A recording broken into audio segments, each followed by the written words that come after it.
Welcome friends, নতুন একটা ভিডিওতে তোমাদেরকে সকলকে স্বাগত জানাই। অবশেষে দীর্ঘ প্রতীক্ষার পর এসএসসি গ্রুপ সি এবং গ্রুপ ডি 2025-এ যে ফুল নোটিফিকেশান আসার কথা ছিল সেটা কিন্তু অলরেডি এসেছে।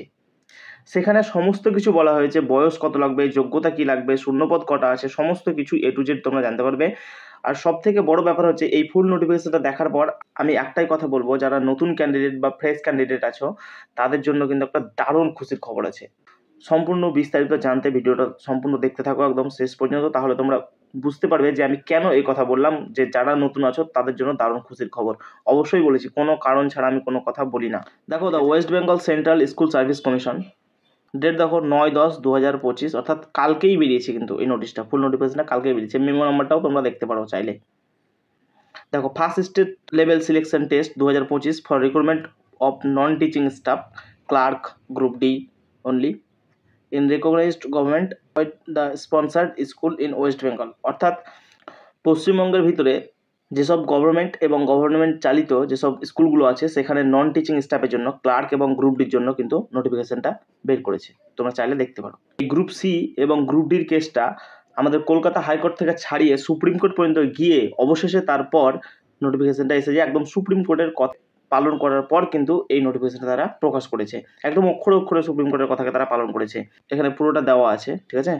তারপর যদি তোমরা দেখো, এখানে মোটামোটা করে একদম লেখা আছে, it is clarified that candidates who has been identified as tainted candidate in terms judgment and order dated 3rd April 25 in case number 4800/2024 will not be eligible to apply। এই কারণেই বললাম আমি তোমাদেরকে যে ফ্রেশারদের জন্য খুবই খুশির খবর। কেন না দেখো, কারণ যারা টেন্টেড ক্যান্ডিডেট আছে তারা কিন্তু এই পরীক্ষাতে বসতেই পাবে না। অর্থাৎ পুরনো যারা ক্যান্ডিডেট আছে, ধরো এই কেসের সঙ্গে যুক্ত, এই কেস নাম্বার 48-এর সঙ্গে যারা যুক্ত আছে 2024-এর, তারা কিন্তু এই পরীক্ষাতে সম্পূর্ণ বসতেই পাবে না, তারা ফর্ম ফিল আপ করতে পাবে না। তার জন্য বলছি যে এই গ্রুপ সি এবং গ্রুপ ডি পরীক্ষাটা তোমাদের জন্য বিশাল একটা সুবর্ণ সুযোগ যারা ফ্রেশার ক্যান্ডিডেট আছে তাদের জন্য। এবার দেখো ডেট কবে দিয়েছে, সাবমিশন অফ অনলাইন অ্যাপ্লিকেশন 3/11/2025, অর্থাৎ নভেম্বর মাস থেকে কিন্তু তোমার ফর্ম ফিল আপ শুরু হবে। অর্থাৎ পরের মাস থেকে 3 তারিখ থেকে ফর্ম ফিল আপ শুরু হবে, যেটা চলবে ডিসেম্বরের 3 তারিখ পর্যন্ত। যেটা চলবে তোমার একদম ডিসেম্বরের 3 তারিখ পর্যন্ত, পাক্কা 1 মাস তোমরা হাতে সময় পাচ্ছ ফর্ম ফিল আপ করার জন্য। অবশ্যই তোমাদেরকে আমি বলবো যে শেষ দিকে না যেতে, প্রথম দিকেই যাতে তোমরা ফর্মটা ফিল আপ করে দাও। এবং তোমরা পেমেন্টটা করতে পারবা 3/12/2025 রাত্রি 12টা পর্যন্ত, 12টার আগে পর্যন্ত।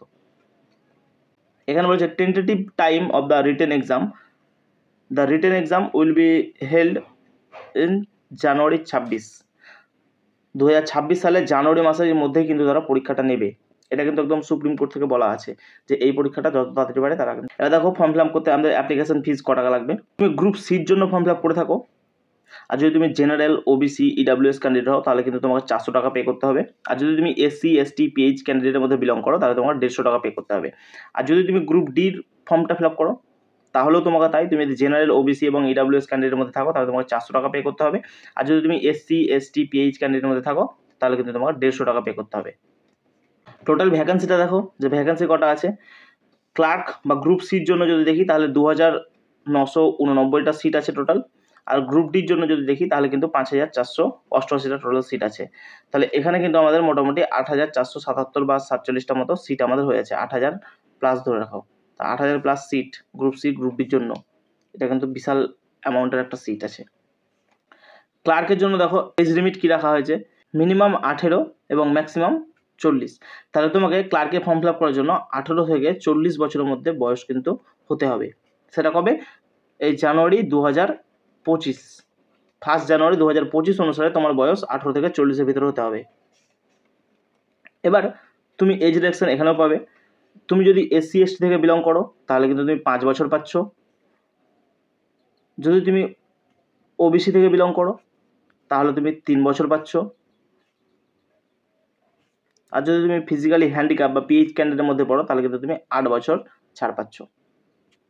গ্রুপ ডির ক্ষেত্রেও তাই, এজ লিমিট 18 থেকে 40 এবং তুমি সেক্ষেত্রে সমস্ত কিছু বয়সের ছাড় এখানেও পাবে।